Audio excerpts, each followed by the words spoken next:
Hello, welcome to the BTech first year course of Guru Nanak Institute of Technology, Kolkata. I'm Dr. Indrajit Bose and I shall be your course instructor for this session. This paper is entitled English with a paper code of HU101. In the course of this paper, we shall be taking a look at the different formats and modes of communication, especially in the context of a globalized world. Now, this module that we are going to begin today, this is entitled Professional Writing, and it is module 4 in the first year BTech syllabus. In this module, we shall be taking a particular look at the different specific types of business writing or writing at the workplace, the needs that they serve, the purposes which they serve, and the different formats or templates that they follow. We shall also be taking a look at the styles of business writing. So this module is going to be all about writing and its needs and purposes. So we shall find out how to become a more effective writer in workplace communication through the lectures in this module. Now, this is the first lecture and it is lecture 16 in the series. And this lecture is on business writing part 1. Now, what shall we explore in the course of this lecture? In this lecture, we shall be looking at, first of all, an introduction to business writing. We shall find out what business writing is, what are its features, and we shall take a specific look at business correspondence, including letters of inquiry and sales letters. So this shall be the subject of our beginning inquiry into business writing. Let us begin by taking a look at what business writing is. Now, basically, if we think of business as a process of transaction or exchange of goods and services, then all the writing that is involved in this process at various stages of this process to sustain the business relations would come within the parameters of business writing or business communication. Obviously, a good bit of speaking and listening also among the macro skills is included within business interactions. Obviously, if I'm going to sustain business relations, I need to keep contacts with my customers and clients over the phone. I need to have meetings with my employees as well as with salespersons and other people. So business speaking as well as listening is also involved, but in this module, we are going to focus exclusively on the writing needs in business. Now, what are the different types of business writing, or what are the needs that they serve? Let us see. Now, first and foremost, different kinds of inquiries which are routed in order to find out more about products and services through letters and emails, for example. These would come within the purview of business writing.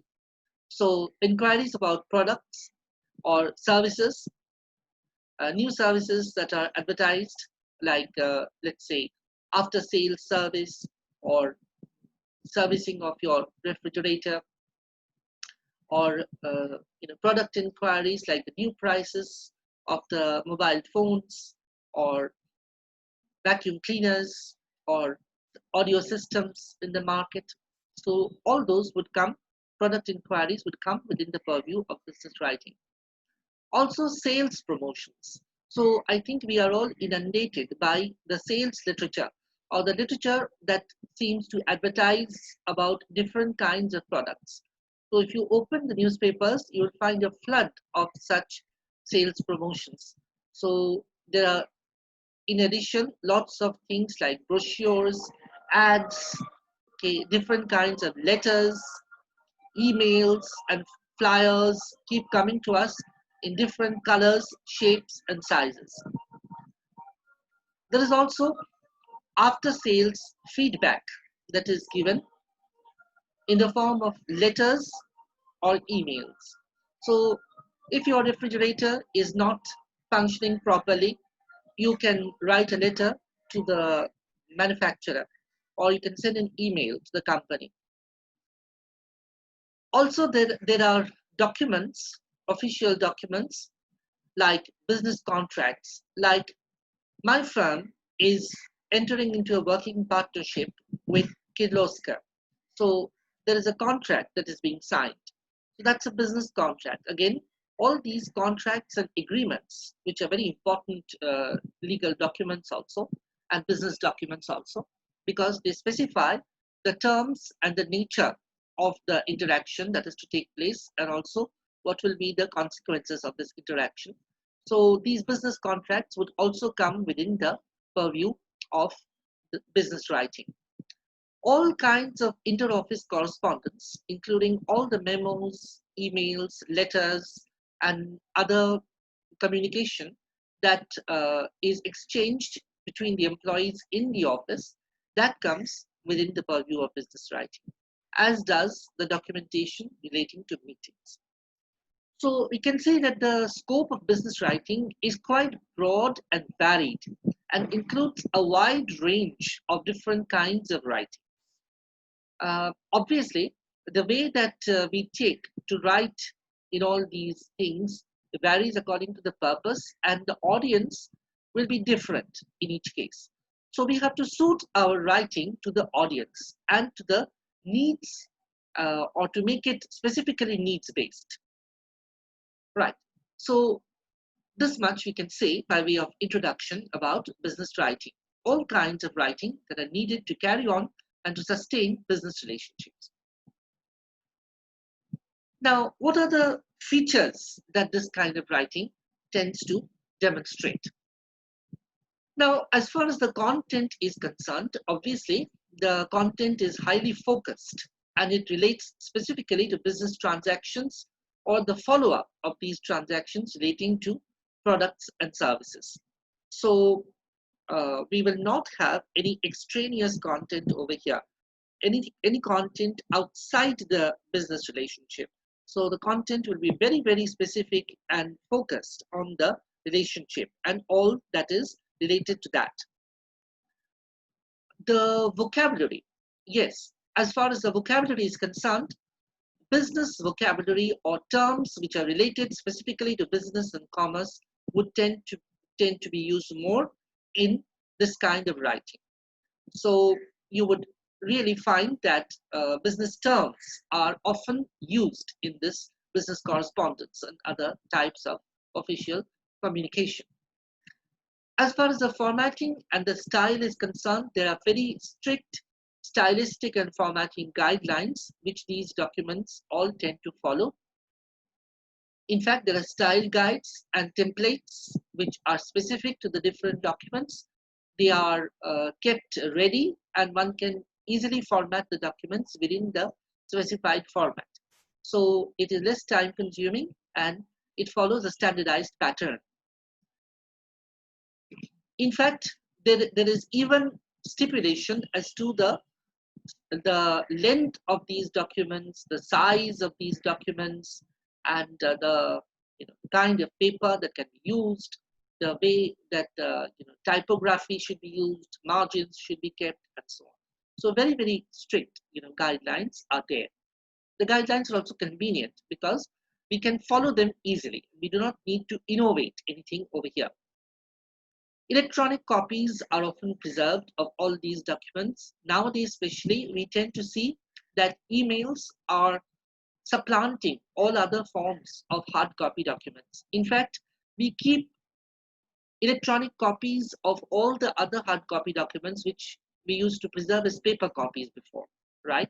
So if it's a deed agreement or a purchase order, then you would need to keep a hard copy as well as a soft copy of that document. So one can keep that and preserve that separately. And it is much more convenient to be transmitted across.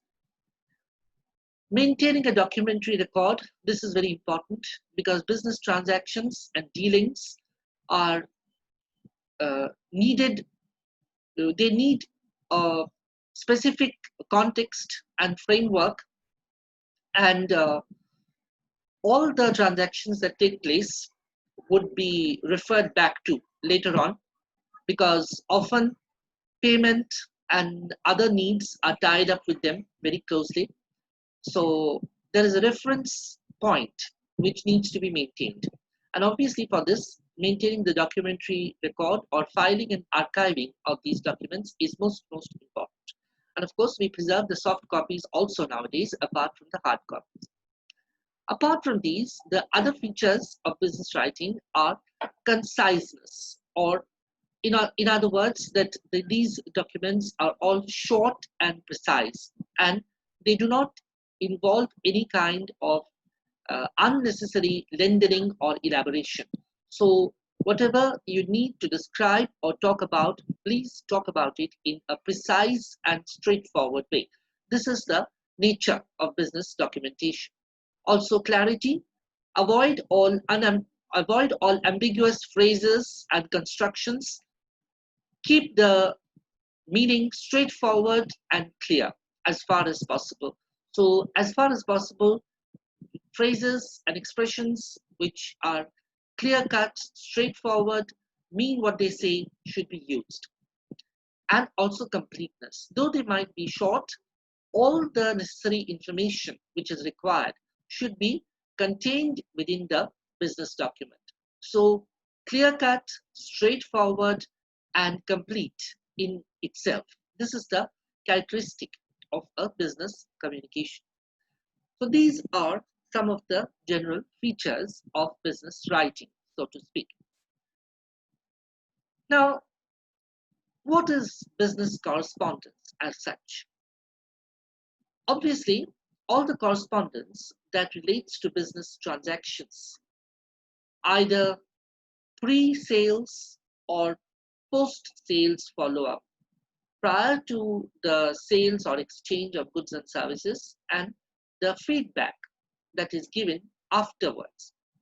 So all the communications that take place between the buyer and the seller within the parameters of these sales exchanges, that comes within the purview of business correspondence. The purpose is basically to highlight the nature of the transaction that is taking place, and the specifics of the transaction are clearly spelled out in the letters themselves. Now, there are different kinds of letters, so to speak.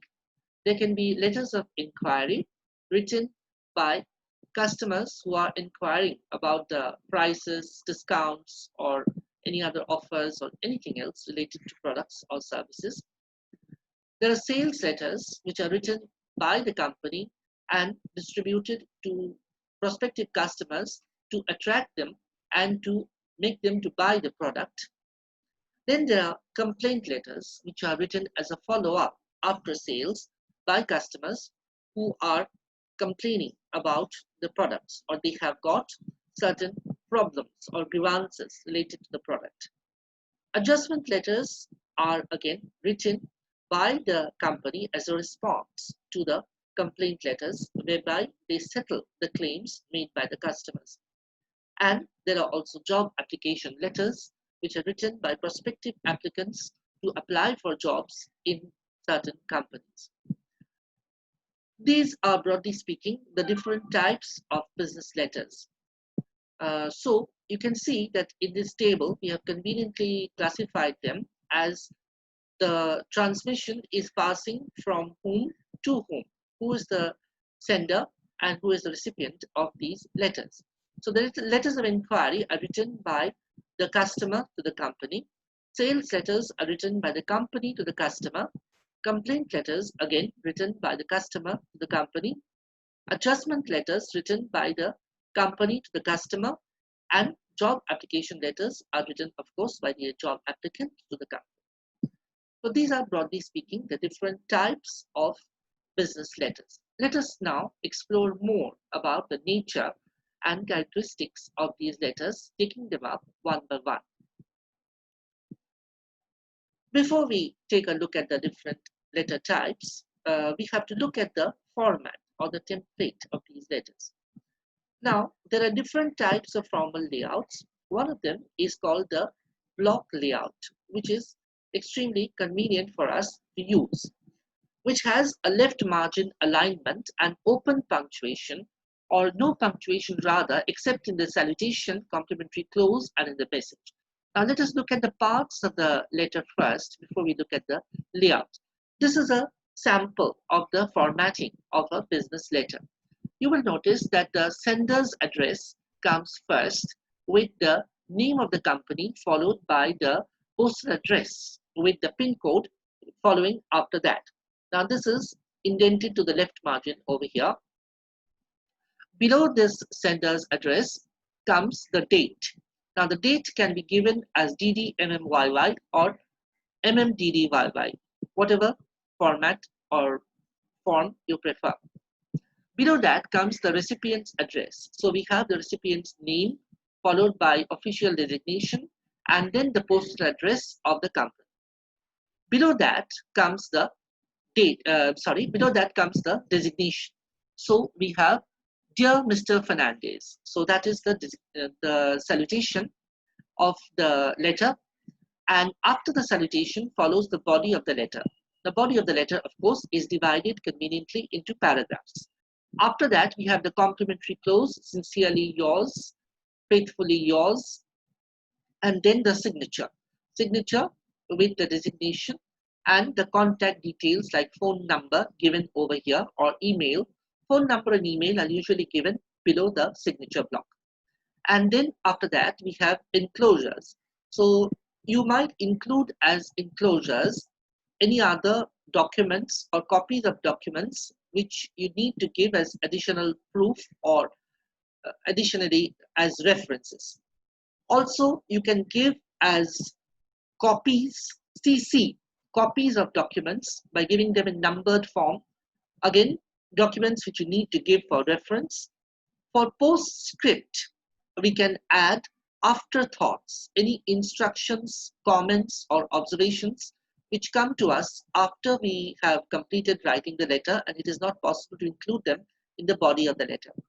So basically, those can be added as postscripts. But of course, nowadays, it is not very fashionable to write postscripts. So they are usually not written. But we do include enclosures and copies. Obviously, with business letters, there are a lot of documents which need to be enclosed as copies. So if you have several enclosures or copies, please do put them in a numbered format. Let us now go back to the block format. Yes, this is the block layout, which is extremely convenient to use. And you will notice that the sender's address, the receiver's address, the date, the salutation, the body, the complimentary close, they are all aligned towards the left margin. So the entire letter block seems to be shifting towards the left. So this is the characteristic of the block layout. And also there is open punctuation, or that there is no punctuation except in the salutation and the complimentary close and in the message. So this is the example of a block letter. Then we have a modified block layout in which the heading, including the address block, the date and the salutation, the complimentary close and the signature block, they are all aligned vertically with the right margin. So here, these sections tend to move towards the right margin. Now you will notice that the letter body itself, however, aligns towards the left margin. So we have the heading, complimentary close and the signature block only aligned vertically with the right margin. The remaining sections of the letter remaining left indented. So this is the modified block style. There is also the semi-block layout where we have the start of each paragraph in the body of the letter being indented from the left margin. So it's indented a few spaces from the left margin. So you will notice that at the beginning of each paragraph in this letter, so there are a few spaces of indentation from the left margin. So this is the semi-block layout. So there can be different types of layouts which are selected. So whatever suits your official documentation style, you can choose any one of these layouts.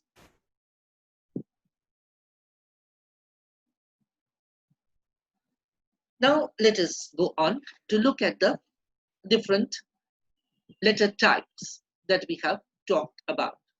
The letters of inquiry first. Now, obviously, the purpose of these letters of inquiry is to make inquiries relating to products or services, relating to various points like whether they are available, what is their price, what are the different modes of payment, whether one can pay by check or cash or credit card or debit card, or whether one can pay in installments. Also, any discounts or special offers. Now, usually these are time bound, so one is interested in them.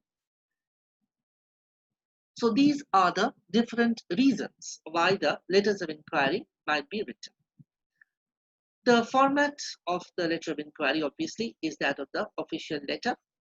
You can choose any of the block layouts that you prefer.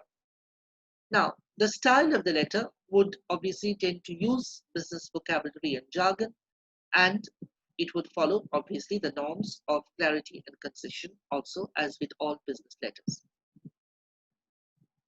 Now, the opening of this letter, the sample subject lines of the letter of inquiry. Let us take a look at some of these subject lines. Inquiry regarding the availability of BPL vacuum cleaner Turbo 10X model. Inquiry relating to the current market price of Tulu MS water pump. Inquiry relating to the payment options for rent of holiday cottage at Kasoli.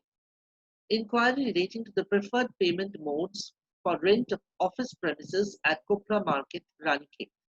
Inquiry about discount offers for the next Deluxe SJ smartphones. Now, some of these are product inquiries for products like a vacuum cleaner, water pump, or smartphones.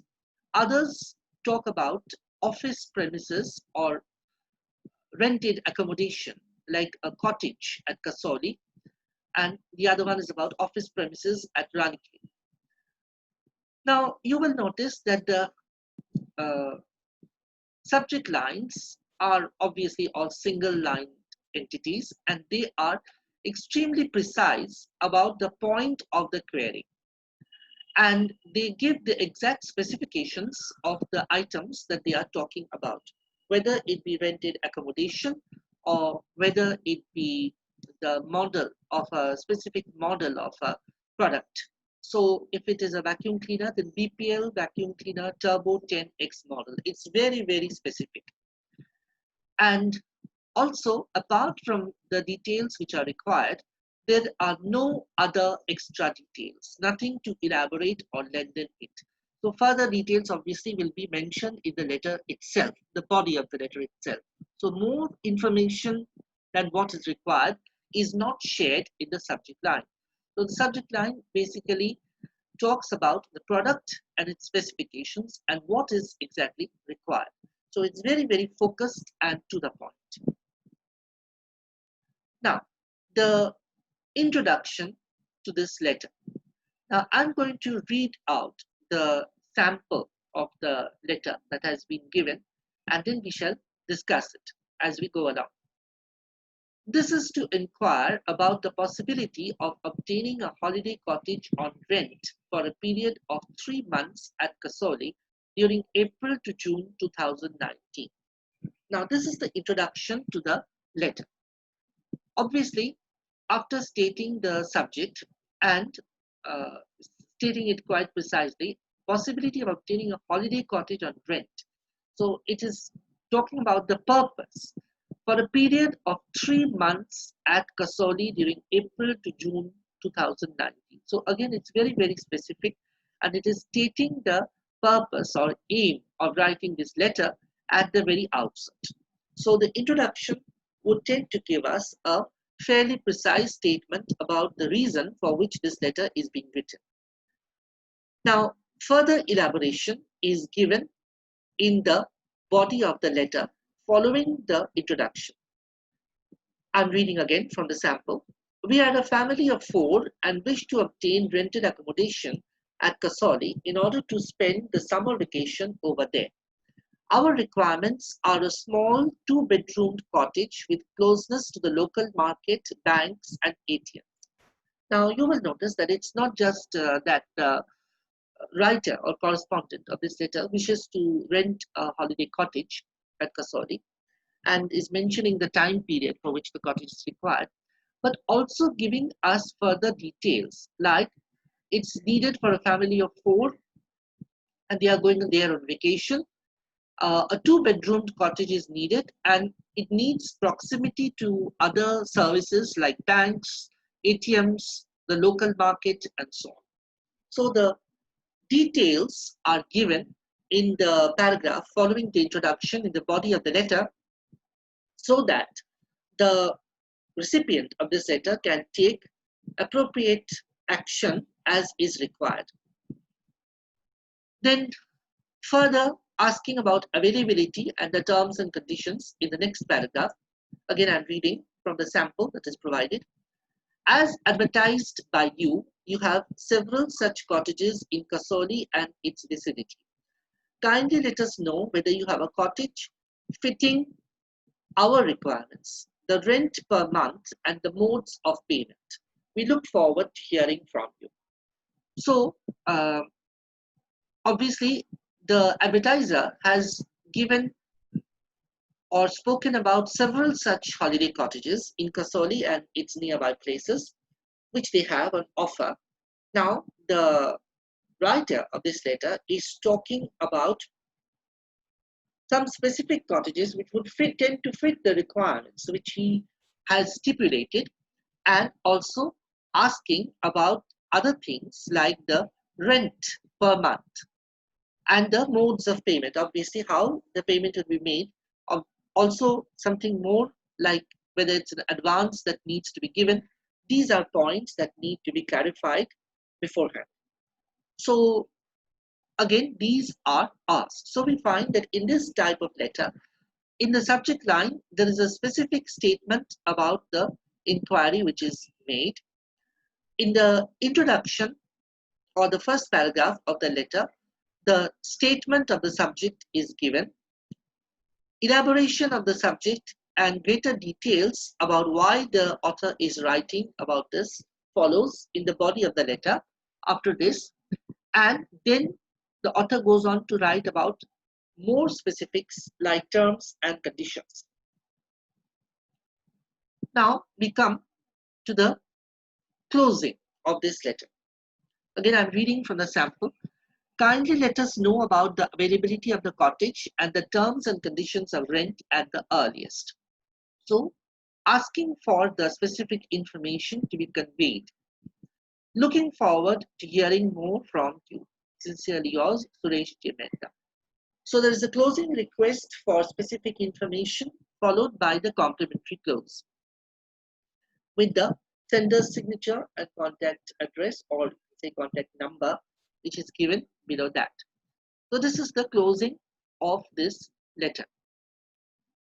So we have taken a look at the letter of inquiry, which may be written to inquire about products or availability of products and services and the terms and conditions for which they can be hired or purchased or various other things which we wish to purchase or hire.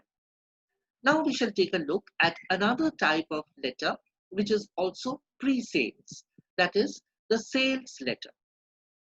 This is a very interesting kind of a letter because it is basically a product promotion. Now the purpose of this letter is actually to persuade the potential customer to go and buy the product.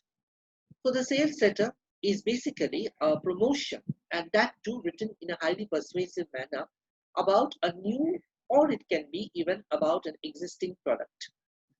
So the object of this letter is to highlight the new product features and also to talk about fresh discounts or freebies which are being given with the product, or to opt for a given product or service compared to others in the market, or in other words, comparative statistics of the product compared with other products in the market are also given. The format obviously is that of the official letter. The style of this letter is especially noteworthy. So I would like to say that it is written in a highly persuasive style and tone. It is intended to capture the reader's interest and attention, and it offers eye-catching offers, promotions, comparisons, and the ultimate purpose is to persuade the customer to buy this product or to opt for this product. So you must use attention-grabbing tactics in order to persuade your customer to buy this product. So it's all about customer persuasion, basically. Now, let us look at the parts of this letter. Now, the subject line of this letter. Let us read a few sample subject lines first. The all-new HP all-in-one Desk Jet 1010. Calling all music lovers, this new Sony Jukebox 100. Guess what's cooking? Hitachi new Cool Chef rice cooker. The new Coolx Pro water cooler. Now you will notice that the subject line is short and concise. Well, that is true. But at the same time, the subject line is quite different from the letter of inquiry, because the letter of inquiry has a factual subject line talking about the reason for which it is being written or for what the inquiry is being made. Here, the subject line is extremely eye-catching, attractive, and very attractively worded also. Calling all music lovers. So if you are a music lover, you will perk up your ears at this attractive opening. Or guess what's cooking? So you are being called up. So are you a food lover? Are you a foodie? So would you like to get a nice hot meal? So here is the new Cool Chef rice cooker, which is going to give you the steaming hot meal. So very, very attractively worded. So here, obviously, a bit of advertisement is evident from the very opening or the subject line itself, because the opening is very, very eye-catching in the subject line. So it's attractive, it's eye-catching. It also highlights the name of the brand, like all-in-one Desk Jet 1010 or new Cool Chef rice cooker. And it also singles out some particular quality, like it's a new cool, or guess what's cooking. So it's an efficient cooker, we can say that. So this is the way that you write the subject line in the sales letter. Make sure that it attracts your customers. Now, the opening of this letter, again, the opening is very much attention grabbing, where different kinds of tactics like asking of rhetorical questions is used. So let's read the sample opening of this letter. Tired of smudgy or faded printouts? Need to have your cartridge refilled at short intervals? Then stop worrying. Here is the one-stop solution to all your printing needs, the all-new Canon 1010 Desk Jet printer. So attention-grabbing opening focuses on different kinds of problems. So are you tired of getting smudgy printouts, faded printouts? So you must be very tired of them. So if you are, or you need to have your cartridge refilled very frequently, so it's not cost effective. In that case, it is costing you more. So stop worrying about all these things. Then stop worrying. It's a personalized address to the consumer. Okay, so it addresses the consumer directly. Hey, you stop worrying. Okay, listen to me. Listen to us. So here is your one-stop solution to all your printing needs. So it's a magnificent opening statement talking about the product as the solution to all the problems that the customer is beset with. So that is the magical solution. It's all hinging on the name. Then name is kept in suspense. Notice that there is a hyphen, there's a dash, and then the name bursts into the limelight. the all new Canon 1010 desk jet printer. So this is the solution to all your troubles, all your problems. It will solve everything. It is the magic panacea for all your printing needs and purposes. And you will not need to worry anything about any kind of printing at all if you buy this printer. So you will be completely at rest of mind if you buy this. So this is the magical opening to the sales letter. Now, how does this letter go on? The body of this letter. The new Canon, let me just read out from the extract that we have. The new Canon DeskJet 1010 not only gives you good value for money, but also unbeatable performance. With its sleek looks, lightweight, easy to shift in your office, and excellent performance, it is one of the best performers in the Indian printer market. It weighs only 500 grams and gives you up to 450 black and white and 200 color printouts per each print cartridge. Simply amazing, isn't it? Again, notice the personalized address to the reader. The Canon DeskJet 1010 is easily superior to other similar printers in performance and pricing. Just take a look. Again, a sort of catching people by the elbow sort of tactic. So just take a look. Come on, what are you waiting for? Come and find out. So again, the comparison chart is given in the form of a table with other printers. So the Canon DeskJet 1010 compares favorably with all other printers. In price, it costs 3,500, whereas other printers costs above 4,000 rupees. It has provided consumers with 2 years warranty, whereas other printers are giving only 1 year of warranty. It promises 450 printouts, whereas other printers can give only around 300 printouts. So there is a clear edge over other printers or other similarly priced printers in the market. So it is way ahead of other printers in terms of affordability, long shelf life, improved performance in all respects. So what are you exactly waiting for? Now, what is the purpose of giving this table? Obviously, please remember that you do not give the other printers by name, or do not give other brands by name, because that would be a personal libel against these brands. So whatever other brands you may have, classify them in general as other printers or other such commodities in the market in the same range. Now, you can also give apart from tables, you can also give pie charts or bar charts to show this kind of information. Yes, but what is the purpose of giving them? The purpose is clearly to demonstrate, with the help of additional supporting information, the clear superiority of the particular product, device, or service that you are trying to write about. So this is additional information which will make it more convincing for the customer. I, as a customer, will be happier if I can find all this supporting facts. Okay. So if I include a pie chart, it will be even more impressive over here. I can do that, okay, to show how this printer scores over other printers.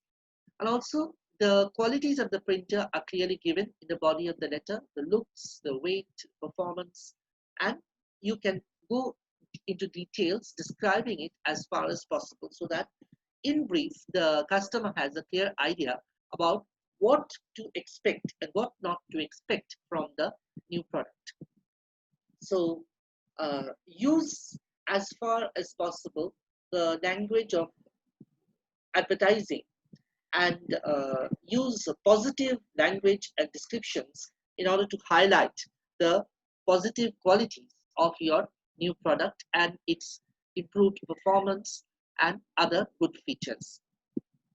So talk about your product, extol its features, compare with other products, give tables, bar charts, pie charts, diagrams to show its improved efficiency compared to other products as far as possible.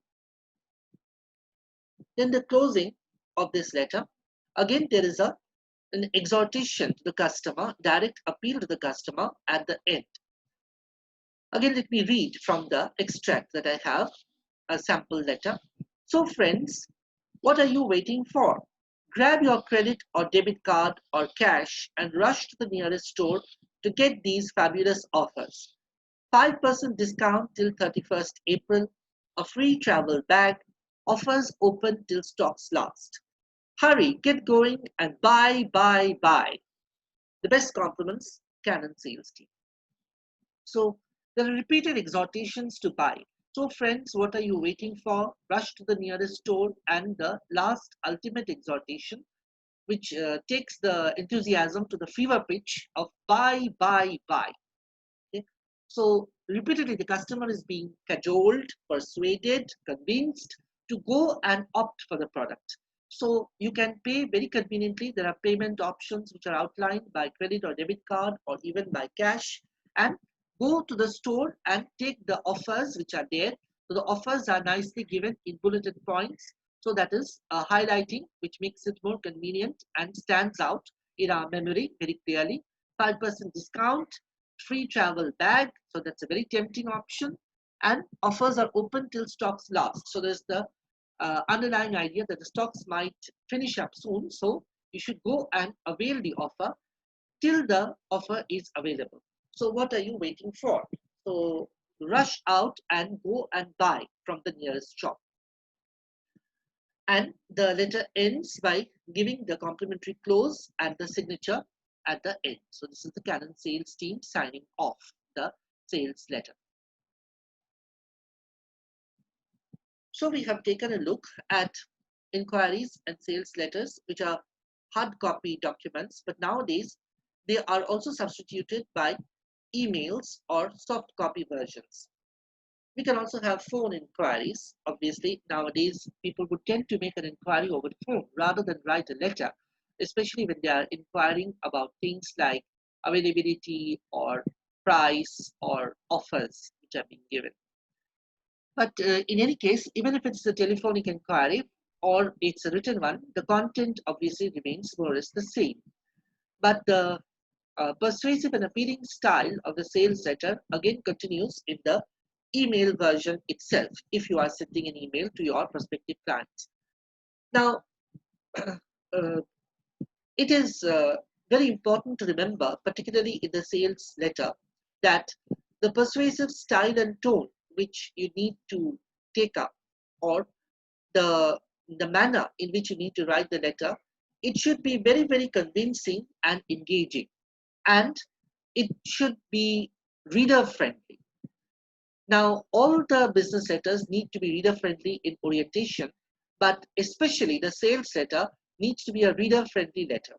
So other official letters might be a little official sounding or little formal in tone, but the sales letter has almost a most engaging informality of approach and manner, and a tendency to almost buttonhole the consumer and to persuade him or her to buy the product in any way that is possible. So keep these points in mind. Try to be correct, concise, and complete in including all the facts in writing business letters, and also maintain a friendliness of approach while writing the sales letter. So this brings us to the close of the discussion on these two types of business letters in the first lecture on business letters. We shall be taking a look at the other types of business letters in the second lecture, which will follow after this one. So this is the end of the first lecture. Thank you.